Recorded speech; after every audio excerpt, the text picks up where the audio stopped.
Құрметті өмірден алынған каналының оқырмандары. Менің каналыма қош келдіңіздер. Әңгімені соңына дейін тыңдап, менің каналыма жазылуды ұмытпаймыз. Бейіттен шыққан дауыс. Қараша айының қоңыр кеші болатын. Ауыл сыртындағы ескі бейітті тұмшалаған қараңғылық қоюланып, түн тыныштығы қорқынышты етіп сезілді. Ауылда үлкендер баяғыдан ақ ол бейіттің киелі екенін айтып, кешкісін ол жаққа бармауды ескертіп отыратын. Бірақ Айдос достарымен бәстесіп, түн ортасында бейіттің қақ ортасына барып қайтатынын айтып мақтанды. «Сендер қорқақсыңдар, мен барып келемін», деді ол күліп. Достары оны тоқтата алмады. Түн ортасында Айдос қолына фонар ұстап, бейітке қарай бет алды. Жел баяу ғана соғып тұрды, бірақ ол әрбір сыбдырды естіген сайын артына қарайлай берді. Бейітке жетіп, қоршаудың ішіне кіргенде, айналада мүлгіген тыныштық орнады.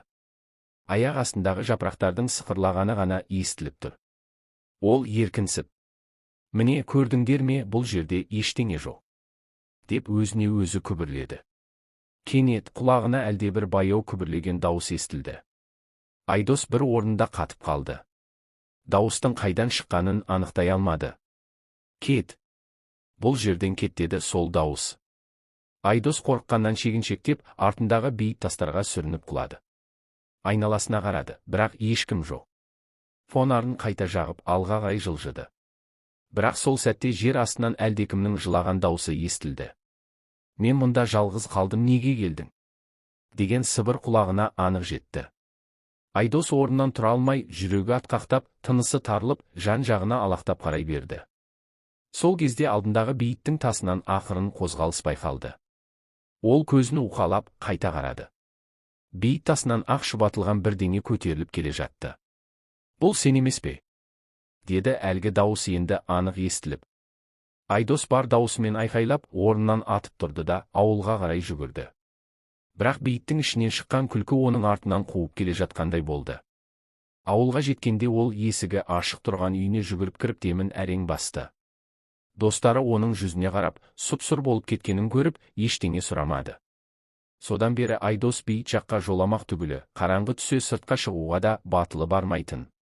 Бірақ әлгі дауыстар оның түсінен кетпей, түн сайын мазалай берді. Айдос сол түннен кейін мазасыздықтың құшағында қалды.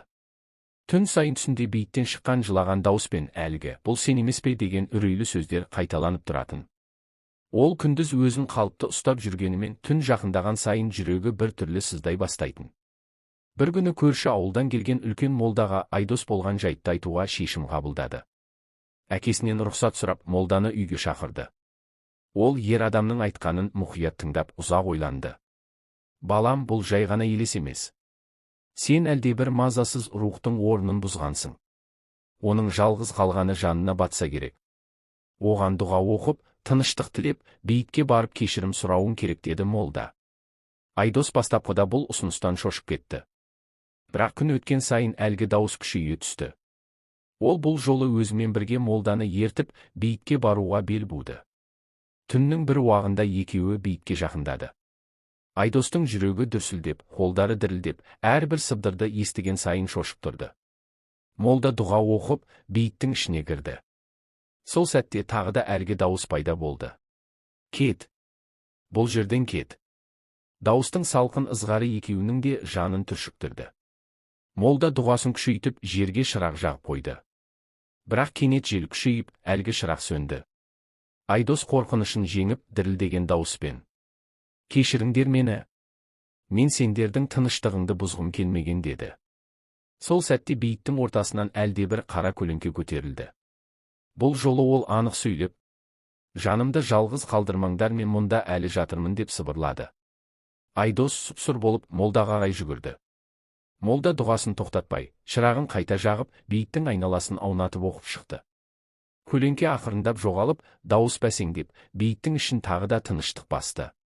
«Енді алаңдама, балам», деді молда ауыр күрсініп. «Сен рухтың мазасын қайтардың. Бірақ есіңде болсын, мұндай жерлерді құрметтеп, тыныштығын бұзбау керек». Айдос үйіне қайтқанда бойынан ауыр жүк түскендей болды. Бірақ ол өмір бойы бейіт жаққа беттемеуге ант берді. Алайда кей түндері бейіт жақтан баяу шыққан әлгі дауысты естіп қалатын.